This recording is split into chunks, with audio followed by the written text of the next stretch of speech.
আমি অনেক বেশি হতাশ, আসলে ইন্ট্রো দেওয়ার মতো ভাষা নাই, যে কারণেই একটা লামসাম ইন্ট্রো দিয়ে কিন্তু ভিডিওটি শুরু করলাম। তো কাঁঠাল সমাচার যাকে বলে, কাঁঠাল নিয়ে অনেক চিন্তা ভাবনা ছিল যে কাঁঠাল খাবো, কাঁঠালটা না জানি কেমন হয়েছে।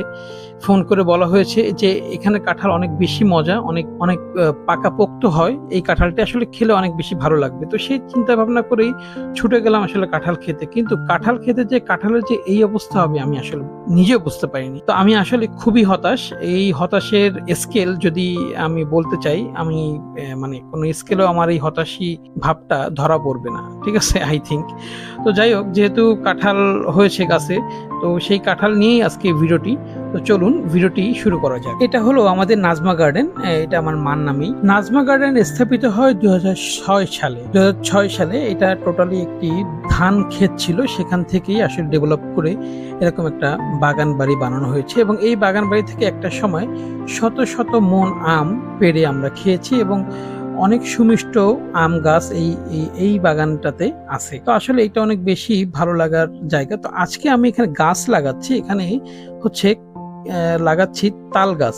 তালের আটি থেকে তাল গাছ লাগাবো, যাতে তাল গাছ হতে তো অনেক বেশি সময় লাগে, প্রায় 10 থেকে 15 বছর সময় লাগে। তো সেই জন্যই একটু গাছের আড়ালে লাগাচ্ছি, যাতে অন্য কোনো গাছের ক্ষতি না হয়, এবং তাল গাছ যদি ওঠে তারও যেন কোনো ক্ষতি না হয়, সেই চিন্তা ভাবনা করেই একটু সাইড করে লাগাচ্ছি সুন্দর করে।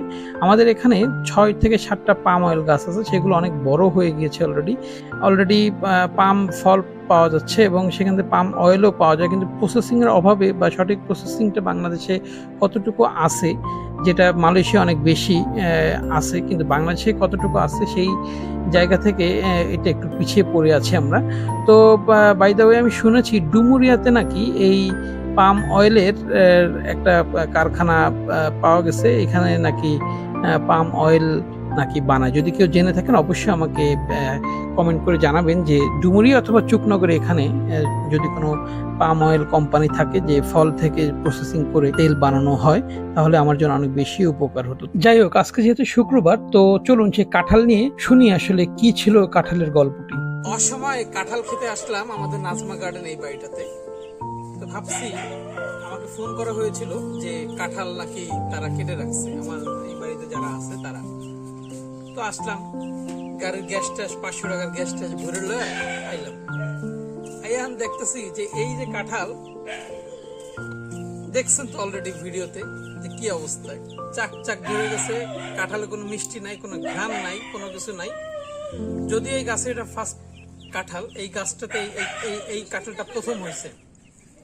তো খায়ে মুখ টুক যে কি একটা অবস্থা লাগতেছে আসলে বলার বাইরে। তো যাক, যেহেতু ফার্স্ট টাইম হয়েছে এই গাছে কাঁঠালটা, তারপরেও ভালোই বলতে হবে। কিন্তু আমি আসলে খুবই হতাশ এই কারণে যে এই কাঁঠালে আসলে কোনো মজাই পাইলাম না।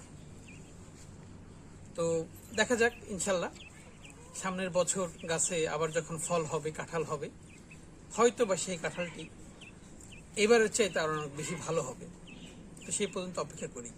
তো প্রিয় বন্ধুরা, এই ছিল আসলে কাঁঠাল নিয়ে আমাদের একটি গল্প, যে কাঁঠাল আশা করে আসলাম খাইতে, কিন্তু কাঁঠালের ভিতরে এই অবস্থা। আমি আসলে কখনো বুঝতে পারিনি যে কাঁঠাল উপর থেকে দেখাচ্ছে খুব সুন্দর, আম্মু যখন কাঁঠালটি ভাঙলো ভিতরের চাক চাক ধরে গেছে, বড় বড় কাঁঠাল একটা কোয়া, এর ভিতরে পানি ঢুকছে। হ্যাঁ, তো এইভাবে কিছু একটা কারণে কাঁঠালটি নষ্ট হয়ে গেছে। তো এই ছোট বাচ্চাটাকে দেয়া হচ্ছে, খাচ্ছে।